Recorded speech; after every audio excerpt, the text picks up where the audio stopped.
we evaluated this in a waitlist controlled evaluation, and actually we did this because it was at the Maudsley and people were travelling from all over the country to come to it. So we couldn't do like 1 hour a week for so many weeks. It just wasn't going to work when we did that. So we did it as 3 one-day intensive kind of spurts, and it was 1 day per month.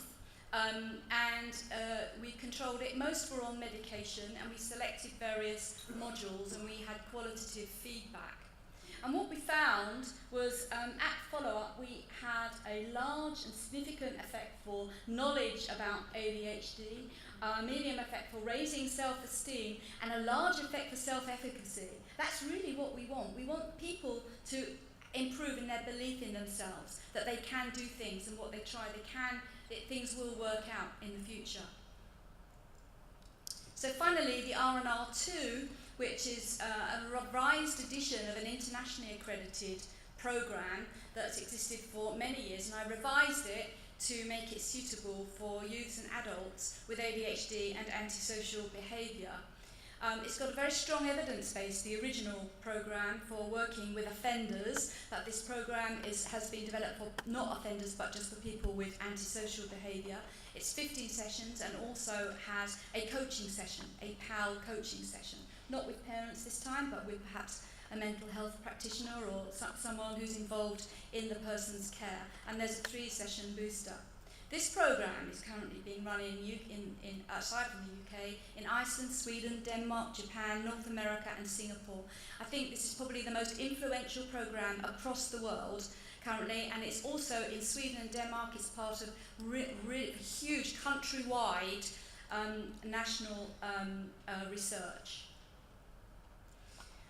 So it has modules, neurocognitive modules, problem-solving module, emotional control module, social skills and values, and critical reasoning. Oh, I've got a slide missing. Yeah, it's gone out of order. And it's been evaluated in a randomised controlled trial, and these were at 3 month. This data is an RCT at 3-month follow-up in adults, with astonishing results, because these are really large effect sizes in clinician-rated, informant-rated clinical global impression, in ADHD symptoms, anxiety, depression, emotional control, antisocial behaviour, social functioning, and in this sort of total score, which has been associated with life satisfaction. And importantly, that the effect size was much greater at 3-month follow-up than it was at end of treatment.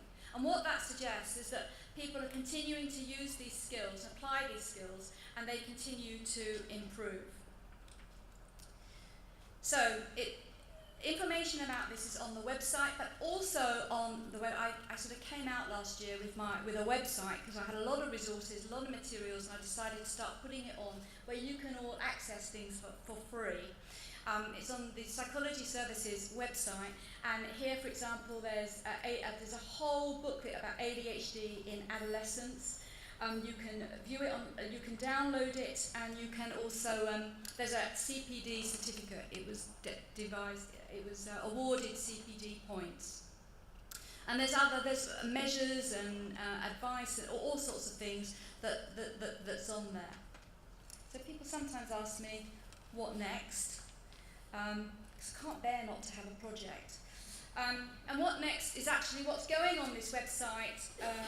In fact, I think I did manage to get these on before I came here. Psychoeducational resources for parents and carers can also be used by teachers about ADHD to give them basic information about ADHD.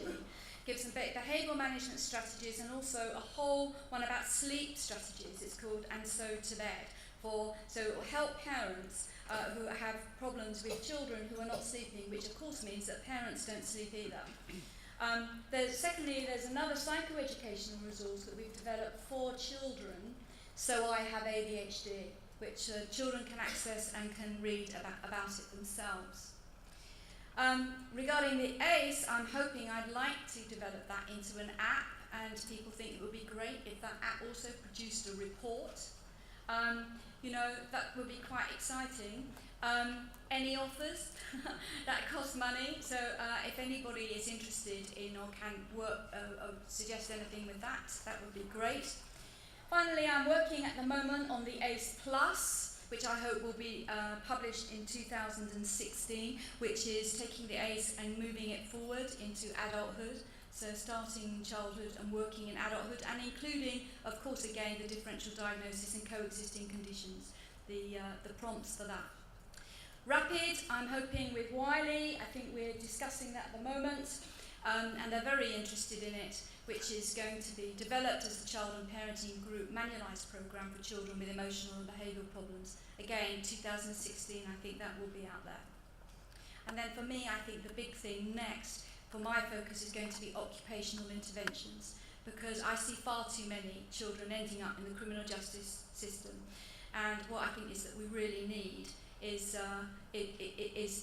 to stop them moving from classroom to courtroom, and to give them proper interventions that will help them get into constructive occupational activities and employment. And I think we need specific interventions that will help them to do that. I'm going to finish. This is the website where you can get all the materials. Thank you very much.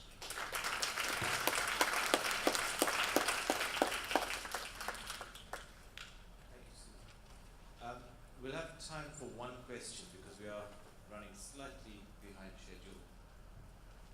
I'll take one question. Quick one.